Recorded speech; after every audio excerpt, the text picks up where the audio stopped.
ఇక రుణమాఫీ సంగతి ఏంటి సార్? ఇది రుణమాఫీ చేస్తాం, రుణమాఫీకి నేను పూర్తి వ్యతిరేకం. నేను నిజాయితీగా చెప్తాను. నిజాయితీ అది చెప్పాలి, ఎందుకంటే మొట్టమొదటి నుంచి స్పష్టంగా చెప్తున్నాను. ఇప్పుడు సకాలంలో రుణాలు చెల్లిస్తే వడ్డీలు మాఫీ చేయండి. ఇప్పటికే వ్యవసాయ రుణాలకి చాలా మేరకు వడ్డీ మాఫీ చేశారు, ఇంకా మాఫీ చేయండి. కానీ రుణమాఫీ ఎన్నోసార్లు చేశాం.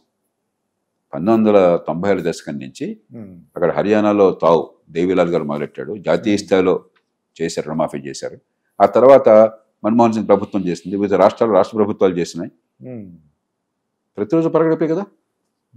ఎన్నిసార్లు రుణమాఫీ చేసినా కూడా మళ్ళీ రుణమాఫీ కావాలి, నా బతుకు బాగుపడలేదు, రైతులు అధ్వానంగా ఉన్నారు, కష్టంలో ఉన్నారు, వాస్తవమే కదా. ఏమవుతుంది రుణమాఫీ అంటే? సకాలంలో డబ్బు చెల్లించిన వాడేమో పాపాత్ముడు అవుతున్నాడు, ఎగ్గొట్టిన వాడికేమో రుణమాఫీ వచ్చేస్తాడు. రేపు పొద్దున మీ తెచ్చిన వచ్చే డబ్బు వస్తే నేనేమంటాను, ఏమిటి టైంకి చెల్లిస్తే కట్టాల్సి వస్తుంది, వాడికి ఏమో మాఫీ అవుతుంది, నేను కూడా కట్టను అంటాను. కట్టకపోతే ఎవరి డబ్బు అది? ప్రజల డబ్బు కదా సార్. బ్యాంకులో డబ్బు ఎవరిన? బాబుగాడు సొమ్మ, మనందరి డిపాజిట్లు. కాబట్టి బ్యాంకు వాడు ఇవ్వటం మానేస్తాడు. ఇక డబ్బు రాదు, వీడికి డబ్బు 100 రూపాయలు డబ్బు ఇస్తే మీరు ఉపయోగించుకుని దానివల్ల మీరు లాభపడి నాకు 110 రూపాయలు ఇస్తారని కదా నేను డబ్బు ఇచ్చింది మీకు 100 రూపాయలు. 110 రూపాయలతో నేను డిపాజిట్లకు వడ్డీ చెల్లించాలా, ఉద్యోగులకి జీతభత్యాలు చెల్లించాలా? ₹1, ₹2 తిరిగి రాకపోయినట్టయితే మీ తప్పేం లేకుండా కొన్ని సందర్భాల్లో డబ్బు తిరిగి రాకపోవచ్చు, మీరు దివాలా తీశారు వెళ్ళదు, దానికి ఏర్పాట్లు చేయాలా, కాస్త కోస్త లాభం రావాలి, రేపు పొద్దున పెట్టుబడి పెట్టాలి. ఇది కదా బ్యాంక్ ఇచ్చేది. ఈ డబ్బులు నేను ఇవ్వను అని చెప్పంటే అక్కడి నుంచి డబ్బులు ఎక్కడ వస్తాయి? సైకిల్ ఆగిపోయిందిగా. దాంతో ఏమవుతుంది? వ్యవసాయ రంగంలో ఈవేళ ఇప్పటికి కూడా 100కి 25-30 మందికే అసలు బ్యాంకుల రుణాలు వచ్చేది. మిగతా వాళ్ళంతా ₹2 వడ్డీకి, ₹5 వడ్డీకి, ₹10 వడ్డీకి మార్కెట్లో తీసుకుంటున్నారు. దోపిడి బళ్లలో చిన్న వ్యాపారం చేసేవాళ్ళు 3-4 వేల రూపాయలు కావాలంటే చాలా మంది మీరు అడగండి, ₹100 ₹1000 అప్పిస్తే ₹1000 ఇవ్వడు, 900 ఇస్తాడు మీకు పొద్దున, సాయంత్రం ₹1000 తిరిగి వాళ్ళు మీరు. అంటే రోజుకి 10% మీరు వడ్డీ చెల్లించారు. బ్యాంకుల్లో ఏడాదికి 10% ఉంటే ఏడాదికి 100కి ₹10 ఇస్తే రోజుకి ₹10 ఇస్తున్నారు. ఎవరు భారం భారం పడుతుంది? నిరుపేదల మీద, రెక్కాడితే డొక్కాడిన వాళ్ళ మీద. ఈ రుణమాఫీలో ఏమవుతుంది? ఎవరికైతే రుణం అందాలో ఆ రుణం అందకపోవడం చేత ఎవరైతే వాళ్ళ సంపాదన అంతా కూడా వడ్డీలకే పోతుందో, వాళ్ళ కుటుంబాలు హారతైపోతున్నాయో, వాళ్ళు మరింత నాశనం అయిపోతారు. అప్పుడు రుణమాఫీ మార్గం కానే కాదు. సరసమైన వడ్డీలకి సకాలంలో సరిపడినంత మేరకు పెట్టుబడి అందడం అవసరం, కానీ రుణమాఫీలు పరిష్కారం కానే కాదు. అవి తీవ్రమైన ప్రమాదకరమైన జాతిని నాశనం చేసే సమస్య. నేను రైతు పక్షపాతని, రైతు బాంధవుడని తెలుగు రాష్ట్రాల్లో అందరికీ తెలుసు. ఈ దేశంలో అధికారం లేకుండా రైతులకి నేను చేసిన మేలు ఇంకెవరు చేయాలి. నేను ఖచ్చితంగా మాట గుండె మీద చేసి చెప్పగలను. ఇవాళ విదేశాల్లో మన ఆహార ధాన్యాలు ఎగుమతి నిషేధం తొలగిందంటే నేను చేసిన పోరాటం వల్ల. దేశంలో రాష్ట్రాల మధ్య విభజన తొలగిపోయి ఎక్కడైనా రేటు అమ్ముకునే ఏర్పాటు జరిగిందంటే నేను చేసిన పోరాటం వల్ల. ఇవాళ విదేశాల నుంచి వంట నూనె దిగుమతి మీద సుంకం విధించి మన నూనె పండించే రైతుల్ని కాపాడామంటే నేను చేసిన పోరాటం వల్ల. ఇవన్నీ కొన్ని వెనక్కి వెళ్ళి మళ్ళీ యుక్రెయిన్ యుద్ధం పేరుతో మళ్ళీ విదేశాలకి ఎగుమతిని నిషేధించారు, మళ్ళీ నూనె మీద మళ్ళీ సుంకం తొలగించారు. కానీ జరిగిన మంచంతా నేను చేసిన పోరాటం, ఏ అధికారం లేకుండా.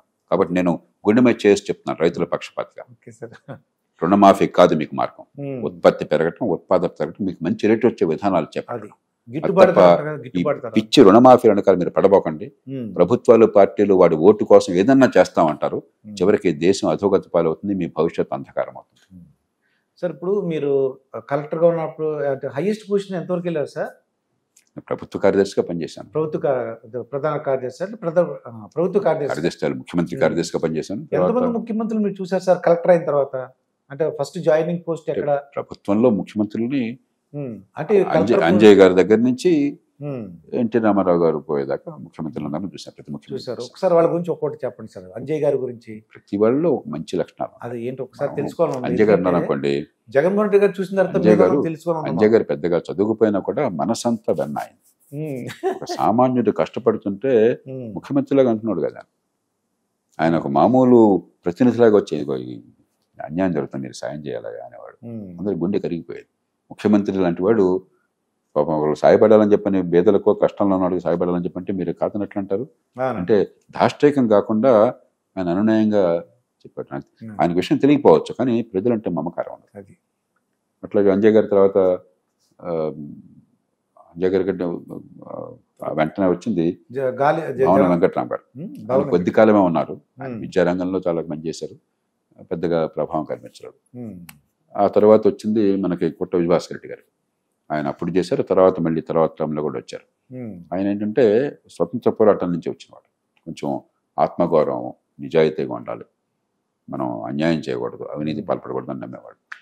కానీ లైసెన్స్ పర్మిట్ రాజ్యం నుంచి బయటపడాలి. ఎందుకంటే కాంగ్రెస్ పార్టీ ఒక 40-50 ఏళ్ల పాటు లైసెన్స్ పర్మిట్ రాజ్యమే, ఆర్థిక వ్యవస్థ అంతా ప్రభుత్వం చేతుల్లో పెట్టింది. కాబట్టి ఆ వాసన నుంచి వచ్చినవాడు. కానీ ఫండమెంటల్గా మంచి జరగాలి, నిజాయితీ ఉండాలి, కొన్ని స్వతంత్ర పోరాట విలువలు ఉండాలని చెప్పి ప్రభుత్వ డబ్బులు జాగ్రత్తగా ఖర్చు పెట్టేవారు సార్. ఆ జాగ్రత్త ఉన్నది. ఆ తర్వాత ఎన్టీ రామారావు గారు వచ్చారు. ఆయన సంగతి అందరికీ తెలుసు, ప్రత్యేకంగా చెప్పక్కర్లే. ఇప్పుడు అంటే మీరు దగ్గరగా చూసారు కాబట్టి ఆయన ఏంటంటే వర్క్ చేశారు కాబట్టి నిజాయితీ అంటే ఆయనకున్న మక్కువ, అవినీతి అంటే ఆయనకున్న ద్వేషం, కులం మతం ప్రాంతానికి అతీతంగా అందరికీ న్యాయం జరగాలంటుండే తపన, సామాన్యుడి పట్ల దయాద్ర హృదయం, పొదిపరితనం, ₹1 కూడా సొంత ప్రయోజనం కోసం వాడకూడదు. నేను ఎందుకు అడిగానంటే సార్, దీని గురించి 500 కోట్లు పెట్టి రిషికంట కట్టారు సార్. అది వీళ్ళేమో ఈ చీఫ్ మినిస్టర్ ఎన్టీ రామారావు గారు ఆయన ముఖ్యమంత్రి గారి కారు అధ్వాన్నంగా ఉంది, అది పికప్ లేదు, నక్సలైట్లు టెర్రరిస్టులు బెడదున్నది, ప్రమాదం అవుతుంది అని చెప్పి ఇంటెలిజెన్స్ వాళ్ళు ప్రాధాయపడితే రిపేర్ చేద్దామండి, డబ్బులు వేస్ట్, కొత్త కారు కొనొద్దాం, ₹2 లక్షల కారు ఆ రోజుల్లో. వేరే కార్లు కూడా అంత అంబాసిడర్ కొనేది మళ్ళీ. అంత పొదుపడతాను. ముఖ్యమంత్రి గారు కొత్త ఆఫీస్కి వెళితే, అంటే ఆఫీస్ పాత ఆఫీసే, పాత బిల్డింగే, కానీ అక్కడ మారితే ₹1 ఖర్చు పెట్టలే. మరీ డస్ట్ బాగా ఉండి అక్కడ ఈ కొబ్బరి తాళ్లతో ఉన్నటువంటిది ఫ్లోరింగ్ ఉంది, దానిలో అంతా మట్టి చేరి కీటకాలు చేరి ఎలర్జీ వచ్చి దగ్గు వస్తుంది. ముఖ్యమంత్రి గారికి నాకు కూడా వస్తుంది. అది నేను గట్టిగా పోరాడి ఒక 10,000 ఖర్చు పెట్టి ఆ ఫ్లోరింగ్ మార్చాను అంతే. 10,000 ఖర్చు పెట్టి వినాయల్ ఫ్లోరింగ్. అది తప్ప ఒక కుర్చీ కానీ ఒక సోఫా కానీ ₹1 ఖర్చు పెట్టాలి. అంటే అంత పొదుపుతాను. ప్రజలకు అవసరమైతే ఎన్ని వేల కోట్లని ఇచ్చేద్దాం, అది ప్రజలది. కానీ మన కోసం ₹1 ఖర్చు పెట్టదు. తర్వాత అటు సంక్షేమాన్ని అభివృద్ధిని కూడా కలిపి చూడడం. ఆయన తన కాలానికంటే ముందున్న మనిషి. ఆయన ఆర్థిక శాస్త్రం చదవకపోయినా కూడా ఆయనకి అసలు ఎకానమీ ఎలా పనిచేస్తుందో పూర్తి అవగాహన ఉంది. కాబట్టి ఆ రోజుల్లో చాలా మందికి అర్థం కాల. డబ్బులు ఖర్చు పెట్టడం అనేవారండి ఎన్టీ రామారావు గారు. ప్రభుత్వ డబ్బు అనవసరం ఖర్చు పెట్టాడు, కానీ ప్రజల కోసం అవసరమైతే అది ప్రొహిబిషన్ కావచ్చు, ₹2 బియ్యం కావచ్చు, $3 కావచ్చు, ఎంతైనా చేద్దాం. సామాన్య ప్రజలకు ఎంతైనా చేద్దాం. మనం మాత్రం అధికారంలో ఉన్న కారణంగా మనం మాత్రం దోచేసుకోకూడదు ప్రజలని చెప్పి. నిరంతర ప్రజాసేవ తప్ప ఇంకోటి లేదు, ప్రజల భవిష్యత్తు తప్ప ఇంకోటి లేదు దానికి. ఇక మళ్ళీ తర్వాత ప్రభుత్వంలో మనకి చెన్నారెడ్డి గారు వచ్చారు. చెన్నారెడ్డి గారికి నా దృష్టిలో చాలా అన్యాయంగా చెడిపోయారు వచ్చింది. ఎందుకంటే ఆయన కొంచెం చాలా తెలివిగల మనిషి, మూర్ఖుల్ని అంత తేలిగ్గా క్షమించేవాడు కాదు. కాబట్టి ఆయనకు కర్కశంగా ఉంటాడని పేరు. కానీ చాలా సందర్భాలు ఆయన కర్కశత్వం వెనకాల కారణాలు ఉన్నాయి. అవతల మరి మూర్ఖుడైతే, పనికి రాకుండా పోతే, పని చేయకపోతే కొంచెం కఠినంగా ఉండేవాడు. కానీ చాలా దూరదృష్టి ఉన్న మనిషి, విజ్ఞత గల మనిషి. ఈవేళ ఆంధ్రప్రదేశ్లో గోదావరి కృష్ణా డెల్టాల్లో డ్రైనేజీ వ్యవస్థ బాగుపడింది అంటే చెన్నారెడ్డి గారు చాలా. ఆయన తెలంగాణ నాయకుడు, ఆయన ఆంధ్రప్రదేశ్కి చేశాడు. నేను తూర్పుగోదావరి జిల్లా కలెక్టర్గా నేను ప్రతిపాదన తీసుకొచ్చాను. ఆనాడు 1989లో పెద్ద ఎత్తున సైక్లోన్ వచ్చి కొన్ని లక్షల ఎకరాలు మునిగిపోతే తాత్కాలికంగా ఏర్పాట్లు చేసిన, దీర్ఘకాలికంగా దాన్ని మార్చాలని గట్టిగా పట్టుబట్టి నేను ఆయనకు పథకాన్ని ఇచ్చాను.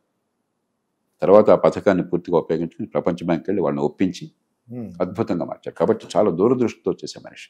ఆయన కులాలు గొడవలు లేవు, ప్రాంతాలు గొడవలు లేవు, సమర్థుడు ఎక్కడున్నా సరే వాళ్ళని ప్రేమించగలరు మనిషి, గౌరవించే మనిషి చెన్నారెడ్డి గారు. మరి చెన్నారెడ్డి గారి తర్వాత మనకి చంద్రబాబు నాయుడు గారు. తర్వాత అంతకు మునిపే మనకి నెల్లూరు జిల్లా నుంచి జనార్దన్ రెడ్డి గారు వచ్చారు. ఆయన మిగతా ఎట్లన్నా కూడా, ఒకటి అధికారులతో అనునయంగా పనిచేసుకోవటం, 2 ఇంకా ఆర్థిక సరళీకరణ రాకముందే ప్రభుత్వం అన్నిటికీ పరిష్కారం కాదు, ప్రైవేట్ రంగాన్ని ప్రోత్సహించాలి, పోటీని ప్రోత్సహించాలి, పెట్టుబడి పెట్టడానికి ప్రోత్సహించని చెప్పినట్టు స్పష్టమైన అవగాహన. ఇక ఆ తర్వాత వచ్చింది మళ్ళీ విజయభాస్కర్ రెడ్డి గారు వచ్చారు. ఆ తర్వాత మళ్ళీ ఎన్టీ రామారావు గారు వచ్చారు. ఆ తర్వాత చంద్రబాబు నాయుడు గారితో నేను పనిచేసింది కొద్ది కాలం. ముఖ్యంగా ఆయన సంగతి అందరికీ తెలుసు. చంద్రబాబు నాయుడు గారు ఖచ్చితంగా ఆర్థిక ప్రగతి, మౌలిక సదుపాయాల కల్పన, ఆర్థిక క్రమశిక్షణ, ఆర్థిక సంస్కరణలు, ఈ విషయంలో బ్రాండ్ ఇమేజ్ ఆయన. హైదరాబాద్ నగరం ఇవాళ ఒక విశ్వనగరంగా పెరిగింది అంటే ఆనాడు ఏం లేదు. మరుగు సదుపాయాలు లేవు, లేకపోతే ఈ హైటెక్ లేదు, మీకు ఐటీ సెక్టర్ లేదు. ఇవన్నీ కూడా తీసుకొచ్చారు అంటే దాన్ని ప్రతి ప్రభుత్వం తర్వాత కొనసాగించిందంటే, ఆయన పోయిన తర్వాత రాజశేఖర రెడ్డి గారు కానీ రాజకీయంగా వేరే ఉన్నా కూడా దాన్ని కొనసాగించారు. ఆ తర్వాత తెలంగాణ వచ్చిన తర్వాత కేసీఆర్ ప్రభుత్వం మరింత బాగా కొనసాగించారు. మళ్ళీ ఇప్పుడు కూడా డబ్బులు పెద్దగా లేకపోయినా కూడా మళ్ళీ కొనసాగించే ప్రయత్నం చేస్తున్నారు రేవంత్ రెడ్డి గారు. కాబట్టి ఆ పూర్తిగా పునాదులు వేస్తుంది చంద్రబాబు నాయుడు గారు.